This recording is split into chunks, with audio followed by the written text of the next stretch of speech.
essentially three fallacies that the documentary contains. The one is the issue of white land ownership. The other is the wider murder rate in South Africa and the claim that, and then the last one is that the claim that this is really only a right-wing issue. So let's go through each of these problems one by one. So what's the problem with its kind of use of the statistics around privately held farms?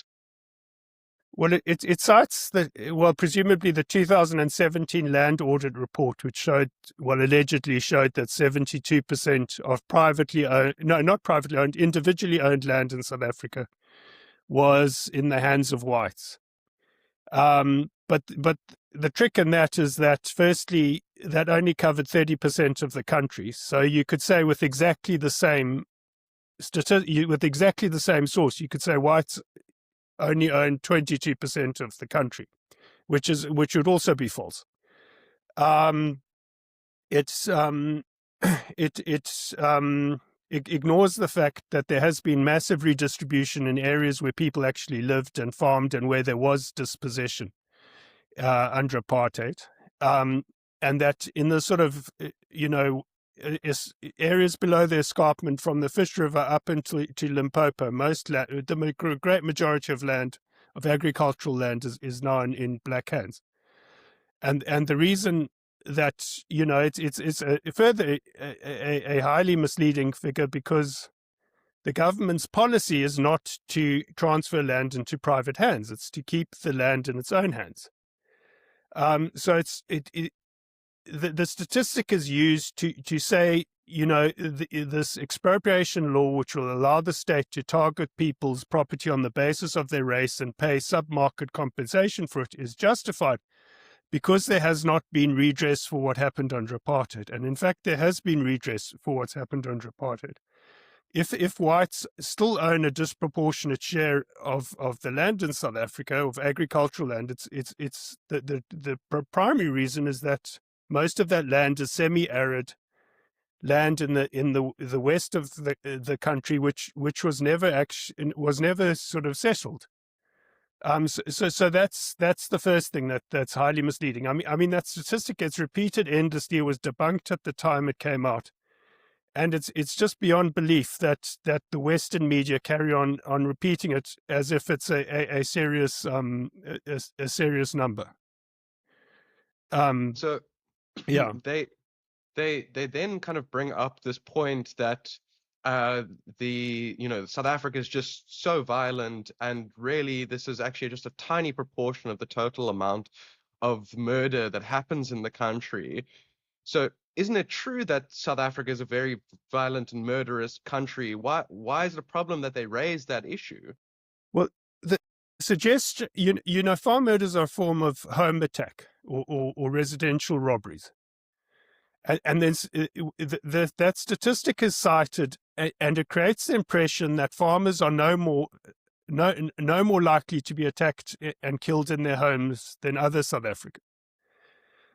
Because that's only always a tiny proportion of the total number of murders. But as has been pointed out from really the beginning of this, for now 25 to 30 years, is that most murders are accounted for by interpersonal violence. So in other countries, there's in the law, there's quite a strong distinction between murder, which is premeditated or committed during the course of other crimes, and manslaughter, where it's situational, where people are in close proximity, they get into a fight, or they have some sort of personal grievance, and then it boils over and someone's killed. Now, that's the main kind of homicide in South Africa is from interpersonal violence.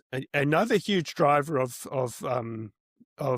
homicide are mob justice killings, because the state has fails to protect people, so people take law into their own hands. Then you have inter-gang violence, and that's obviously criminals killing each other, and then often innocent bystanders getting killed as well. And then you get to robbery-related murders. Now, these make up about 6% of murders in South Africa, and that's quite a stable number. And that's what you have to look at is that 6% to see if farmers are more at risk, than other people of getting targeted. And obviously, they've been at very high risk, and it's very anomalous because these are people living far, far, far out of the way. So that's the problem. It implies, that 25,000 people are killed by criminals running around robbing people, but in fact, it's only 6% of the 25,000 which fall under that category. And then finally, the kind of last major point is that they kind of use images of Donald Trump and Tucker Carlson talking about the issue, because they're one of the few people that have talked about it recently. But why? What is the point of doing that in this documentary? Yeah, it's another sort of misleading insinuation. It's that the farm murder issue is sort of just an imaginary one conjured up by the right wing in America, just essentially been, and then Tucker Carlson sort of promoted it in 2018, and then Trump must have heard it from Tucker Carlson, and this is how it all arrived. In fact, in the late especially in 1998, it became a major issue in both in South Africa and the international press. And the Washington Post, the Guardian, the Telegraph, the New York Times all reported on this spate of killings, and the fact that I think it was at that moment that there had been 500 farmers killed since the ANC had come to power in 1994. So it was this very grim sort of milestone. Most of those not all of the victims were white, but about 75% of the victims would have been white at that time. So to say it sort of has just been imagined when it was reported in your own newspapers at the time is just ridiculous. And I suspect Trump knows a lot of South Africans, and if you have people who've been farming in South Africa, or you have family members who are farming, you know people who have been affected by farm attacks and often have been murdered and whatever. And that's, from what I understand, that's how Trump knew about it, was from first-hand descriptions of what had happened to people's family. So yeah, but of course, what the documentary doesn't mention is any of the history going back to 94, how many people were killed and so on. Simon? James, I've been watching their responses because I thought that would be a very telling, and to your point about how I think the intention was slightly skewed. A lot of people are saying that this is the real thing and that there is a problem. And I've heard very little from those who were very enthusiastic about their debunking and discrediting, commenting, which so it's been a very interesting feedback loop for me. France? I just want to go back over as a statistic that James suggested that people might not understand.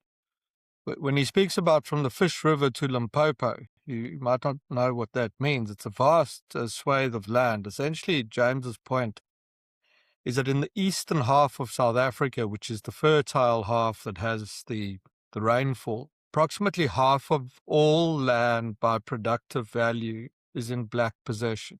But you have to use the word possession and not ownership, because it's the policy of the government that title to that land is not transferred to the people who live on it.